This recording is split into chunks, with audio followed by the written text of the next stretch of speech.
Hey guys, your teacher here, bringing you topic number 4 of this year, this time with the passive voice. Please remember to take notes and of course check the other links on the guide.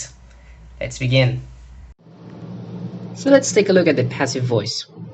But before we begin with the passive voice, let's remember what the active voice is. So we have an example here. People spend money every day. Simple sentence, very simple sentence. So in a passive voice, the same sentence would be money is spent by people every day. If we want, we can say money is spent every day. So there are little differences, but the sentences mean the same. So Sarah visited the mall yesterday. In the passive voice, the mall was visited yesterday. Now Sarah is not even included, and that's okay. So we're changing the focal point of the sentences, but the sentences have the same meaning. So people spend money. Now money is spent. Sarah visited the mall.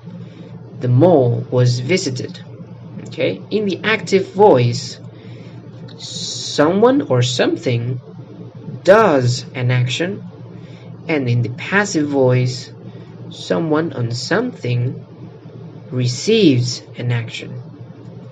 So let's take a look again at the active voice. The structure of the active voice is a subject, okay, that does an action, and that action affects, okay, an object. Remember that the subject can be a person and the object a person too, or the subject a person and the object, well, an object, or the subject can be an animal and the object a person. It's okay. It doesn't matter what it is. It is something or someone, an action that affects someone or something. For example, we have Sarah took classes this morning. So the subject is Sarah, the action is take, and the object are the classes. The microwave burnt the food. The subject is the microwave, the action is burn, and the object is the food. So it can be object, object, person, person, object, animal, animal, person, whatever. It can be anything. Now let's go over the passive voice. So let's change the vocal point. So an object, the object goes first. The object receives an action, and the action is done by the subject. And the subject is between parentheses because it can be left out. If we want, we can just focus on the object and the action and not mention the subject. Again, the same rule applies. We can have person, person, person, object, animal, person, or any combination. For example, the same sentences. Classes were taken this morning. So the object that receives the action is classes, the action is take, and the subject is not specified. They never mention the subject. It's not necessary. We have the food was burnt by the microwave.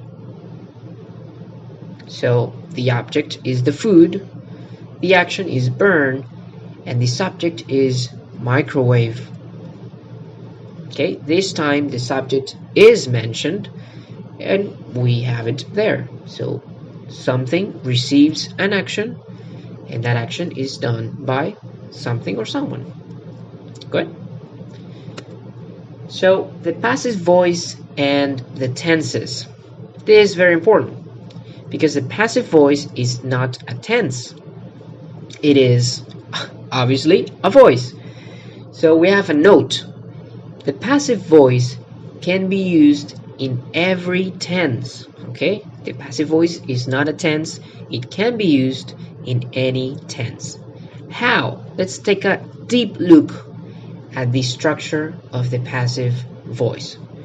So we have the object, okay, the object that receives the action, plus the verb to be in the tense that we're speaking. Okay, the verb to be is conjugated in the verb we are using, plus the action, okay, and the action is not conjugated in many ways. Now, the action is always in the past participle, okay? So we have the object plus the verb to be in the tense we're using, plus the action always in the past participle, and the subject between parentheses because we don't know. If you want, we can use it. If you don't want to, we can't skip it. We can just leave it out. So we have some examples. Mary was seen at the restaurant yesterday. That's simple past. Mary was seen at the restaurant yesterday. So the verb to be is conjugated and the action see is in the past participle. Always. We have cookies are bought every day. So simple present. The verb to be is in the simple present are, and but is in the past participle. She has been told many times to stop. That's a present perfect. She has been in present perfect and told in the past participle. They will be punished if they don't stop. So we have the first conditional. They will be punished. Okay, we can consider it the future with will. Of course, in the first conditional, we use the future with will. And again, will be, future with will, and punished in the past participle. We are being taught about the manners. We are being taught about manners. That's the present progressive. We are being taught about manners. We have we are being in the present progressive and taught in past participle. We have a second note, of course, that is what I told you about. Only the verb to be is conjugated in the tense you are using. So only the verb to be changes depending on the tense, while the action, okay, the action that the object receives is also in the past participle. Well guys, that was it for the class. I hope you liked it. I hope you understood everything. Remember to check all of the other links and watch all of the other videos for more information and to practice. Please take notes and do your homework, and we'll see each other next week. Take care and goodbye.